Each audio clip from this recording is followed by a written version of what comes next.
Today I'm going to be asking this supercar owner questions that you've always wanted to ask. Running costs expensive on that car? Lambo is round. Hello guys and welcome back to another video. Now today I am joined with Supercars of London. How's it going? Thank you so much for coming on with me today and just discussing this and answering some questions which people are going to want to know that you need to answer today. Okay. Yeah, I'm ready. I don't know whether you want quick fire answers. I'll try and answer them as best as possible. If you don't want to answer a question, just say pass. No, because I'm not going to be like, how much money you got in your bank account, right? So don't worry about that. No personal questions or anything. So we're just going to hop in and get into this. Sounds good, sounds good. First off, I think this is the best way to go into it. List all the cars you've owned from first to current, because I mean, there's a lot of them, isn't there? Yeah, there is quite a lot actually. So my first car was a 2007 Vauxhall Astra SXI. From there, I sold that and bought a 2008 Audi R8, which is quite a big jump. I sold the Vauxhall and yeah, spent all my money on the R8. From the R8, we had the Lamborghini Gallardo, which was my first Lamborghini. That was really cool. Then I had my Audi A1, which sat alongside the Lambo. So that was really the first time that I introduced two cars to the channel. Sold the Lamborghini, bought a Mercedes AMG GTS, which I loved. Sold the Audi A1 and bought a BMW M3. And that was really, to me right now, the ultimate daily driver that I've had. And bought a Lamborghini Huracan. So I had the Lamborghini Huracan and the M3 for a bit. Then I sold both of them and bought a C63. And then I sold the C63, bought the Murcielago, which is my dream car. I still own the Murcielago.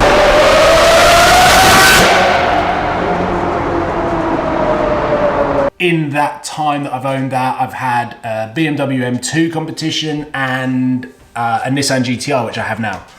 I'm selling the Murcielago at the moment. My plans moving forward don't really fit that car in. The cars are, for me, business assets that earn money on top of the YouTube. So as much as it is such an amazing dream machine that I would love to own forever, it's also a business machine that eventually I need to get the money out of that and put it somewhere else. Yeah, no, great. I mean, that goes on to our next question to do with business. I mean, what do you do for a living? Okay, yeah, so YouTube is fundamentally the core of my business. It's been growing for 13 years, and off YouTube, you always have these opportunities, as it's such a powerful platform to create different revenue strands. The most exciting thing that comes from YouTube when you start, and I started when I was a 15, 16-year-old kid, like I had these dreams of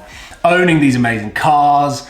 I had these opportunities of working with the manufacturers that built these dream cars. So I've been working with Mercedes, Lamborghini, BMW, Ferrari, Michelin, all sorts of crazy companies that we all know that are global, that want to partner with my channel. So the brand that I've built, they want to partner, and fundamentally they make a lot of my dreams possible. Another question I do want to ask, obviously, as you're saying about all this YouTube bring all these opportunities, did you have a job before YouTube, or?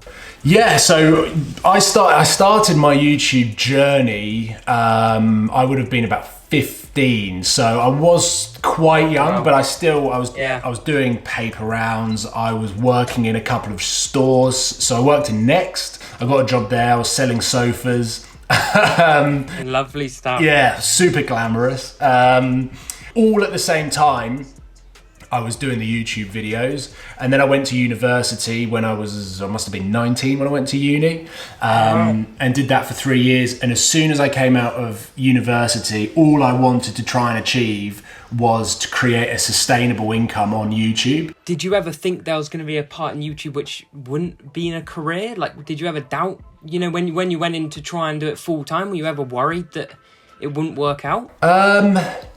Do you know what? I think I was so invested in, I loved it so much, it never really felt like I was working, or I didn't really feel like I was spending all day doing YouTube, whether it was editing videos, editing whatever it is that was to do with YouTube, it never felt like work.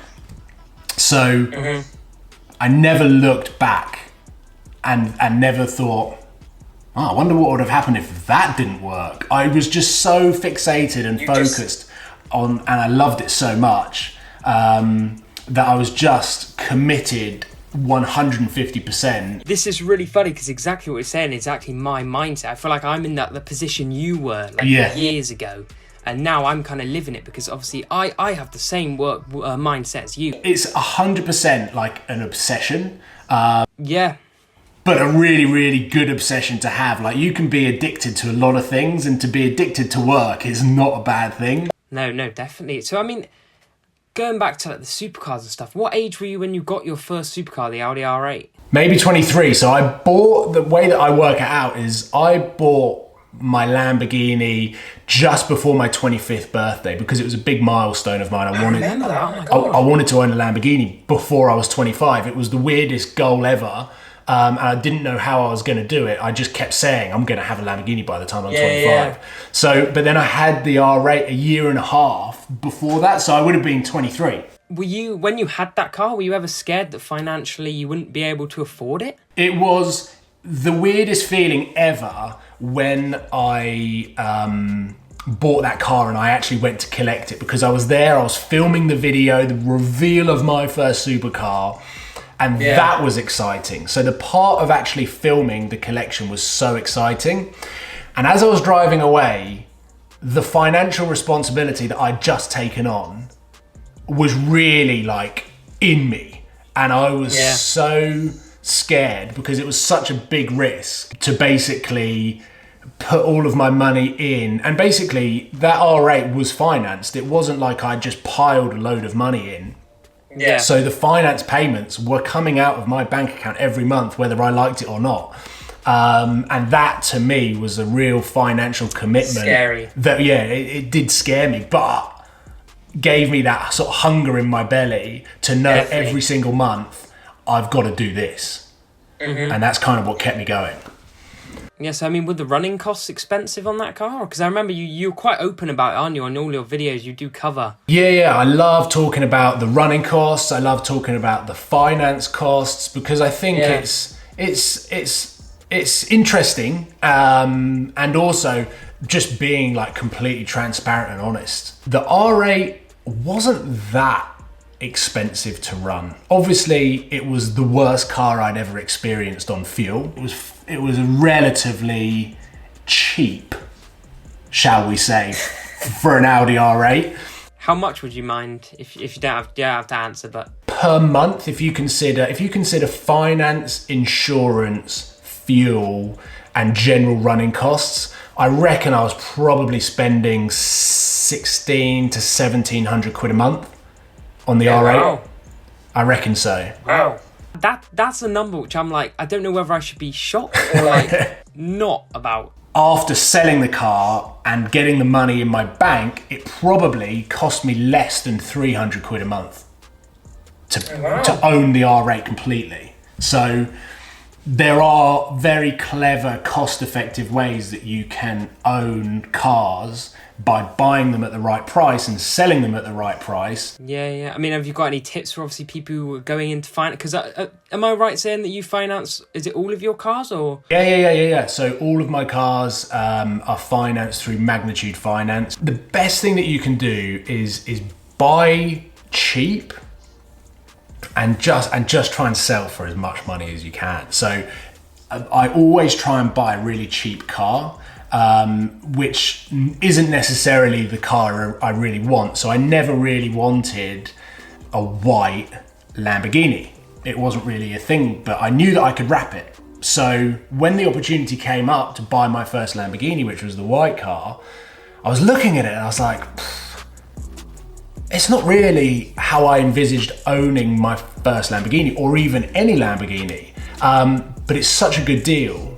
And I think in 6 to 12 months, based on some very quick market analysis, it's not going to go down in price. I bought a Bicolore edition, which was one of 250, so a very rare car in general anyway. And I did exactly that. I bought it at a really good price and managed to sell it just as we were coming into summer, where supercars kind of inflate in price ever so slightly. As the sun comes out, as the weather gets better, people start looking at maybe buying a supercar, buying a convertible or a performance car so that they can have it for the summer. So how has like the insurance changed throughout the years then through supercars? Because obviously you have upgraded supercars, but at the same time you're getting older, more responsible. So how's that changed? Fairly similar. The Gallardo, the Mercedes AMG and the Huracan were all around 1,500 quid to £2,000 a year to insure. And then I bought the Murcielago, and I think the insurance company just looked at it and they're like, this guy's crazy. The Murcielago is $4,500 a year to insure. So a big jump. That's obviously with the finance. How much is the finance? Finance on the Lambo is around 1,500 quid a month. And that was 2 years ago. So car finance has got more expensive due to the pandemic. So I think now if I was to go and try and buy a Murcielago, it would be more expensive than what I'm paying at the moment. So it's just the finance, isn't it? That's the one that really changes, doesn't it? Yeah, finance, depending on the car, depending on the age, depending on the mileage, there are so many factors that can affect the price of finance of a car. It also depends on how much deposit you want to put in, how long you want the agreement for. That's true. But to just basically the best advice, just be smart. And don't rush into it. Don't just sign the papers because you're too excited because that's the right car. Like, you can always put a deposit down on the car so that no one else can buy it if that's the one you want. Yeah. But then shop around for finance if you're financing, because there are so many offers out there and ways in which you can make the monthly payments cheaper, or just have it as flexible as you want for your own circumstances. So obviously, because you've been into supercars all your life, had a lot of supercars, how's it like affected your life money-wise, I guess, when it comes to house and stuff? And Good question. Because I'm self-employed, the whole mortgage stuff, without getting too boring, is quite difficult just because you're self-employed. But then obviously as well, when you have car finance, it goes against the amount of money that you can borrow on a mortgage.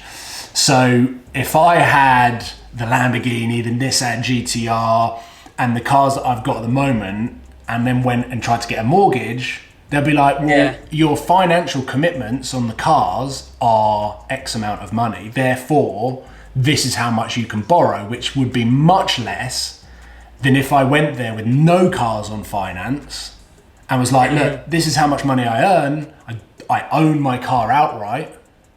How much can I borrow on a mortgage? It's massive. You have to learn really fast in the world of business when you're earning money, what you can spend, what you have to save. Just there's so much to it. It's helped your channel grow, hasn't it? From the cars that you've got from your R8 to now. Yeah. And it's helped, you've just seen it grow and grow and grow, because it is an investment at the end of the day for you, isn't it? 100%. And that really was the biggest risk that I ever took on my channel, was making that jump from my Vauxhall Astra, which I was using to get me in and out of London. So that was where I was using it as a business tool. I was driving in and out of London, filming the cars in London and driving home. But as soon as I made that jump and bought the Audi R8, that enabled me to film every single mile I did and create content on going through McDonald's drive-through, taking it to the gym, whatever it is I did in that car, I was able to film, and therefore it doubled, it tripled, it quadrupled the amount of content that I could create. And therefore, if I went from going one video a week, therefore 4 videos a month, if I was able to take that number and make 12 videos a month, then in theory I was able to triple my income. Yeah. So that, from a business point of view, was the biggest risk I took financially that paid off, because all of the cars I was able to own have meant that I've been able to build the platform to where it is today. Back to the supercar question. Yes. Which I'm sure a lot of people have asked you for. Why a supercar? You know, it gets you to A to B, but why would you want a supercar? I think apart from the adrenaline rush, it's this amazing expression of a passion that you have. So I was always into cars, and I fell in love with the Lamborghini Murcielago back in 2002. I basically saw a photo of it. I was like, how does that exist on the roads when my mum and dad drive the most boring cars? How is someone there driving such a crazy spaceship that sounds so loud and looks so cool? I think it was just that lifestyle element. It was never a case of, I want everyone to look at me and I want to turn up to a petrol station and everyone come and take photos of it. It was never that. It was always, I wanted a car that looked ridiculous on the road, but also sounded like a Formula One car. Advice you'd give, you know, your younger self. Oh yeah. I mean, it's the best bit of advice that I can give, and it might sound cliche, but it's hard work. When you put the hard work in, the luck comes, and luck isn't really a thing that exists in the world of business. It's hard work and opportunities arising from the hard work. And hard work, taking the opportunities and always focusing on the goals that you have. Because it's ridiculous that anything's possible. Like when I was 14, 13, sat in school, daydreaming about what it could be like to drive a Lamborghini, and always wanting to own a Lamborghini and not knowing how I was going to actually financially do it. All I knew is I needed to work hard. And you will do it. Everyone told me that I needed a hell of a lot of money to buy a Lamborghini. It was just a case of getting my head down, working hard, focusing, and I was able to come from a relatively normal family. I had no financial help, and I was able to, make my dream a reality. I think all successful people have something in common, don't they? Where they think it's just all, you know, positive mind will like control your actions. Do you know what I mean? So it'll bring out the positive actions in you, which will help you grow as much as possible. And that's the mindset I'm always thinking out 24/7. So fingers crossed. Epic, mate. No. It sounds exciting, and I'm sure that in 2 years' time, 3 years' time, we'll be seeing it all over your YouTube and Instagram. I'll be convoying with you in my lap. You wait. But no, honestly, thank you very much for coming on to this to help me film this video. I really, really appreciate it. No worries. It's been a lot of fun. I love jumping on and just talking about the ownership experience of supercars, but also sharing my journey a little bit, because I think there'll be videos out there on my channel that might help some people, inspire some people. So to be able to jump on and have a chat with you has been super cool. So thank you for having me. It definitely helped me a lot. And I've got one more question. Oh, go on. Okay, this is a bit of a stretch. So one day, can I have a ride in a supercar? Yeah, of course. Definitely possible. As soon as we're out of this pandemic, of course, we'll definitely go for a spin. Wow, I'm looking very much forward to that. Thank you very much. Obviously, do subscribe to Supercars of London. But yeah, that'll be all the questions we've got for today. If you did enjoy, please like and subscribe for many more videos to come, and we will see you guys next time. Goodbye.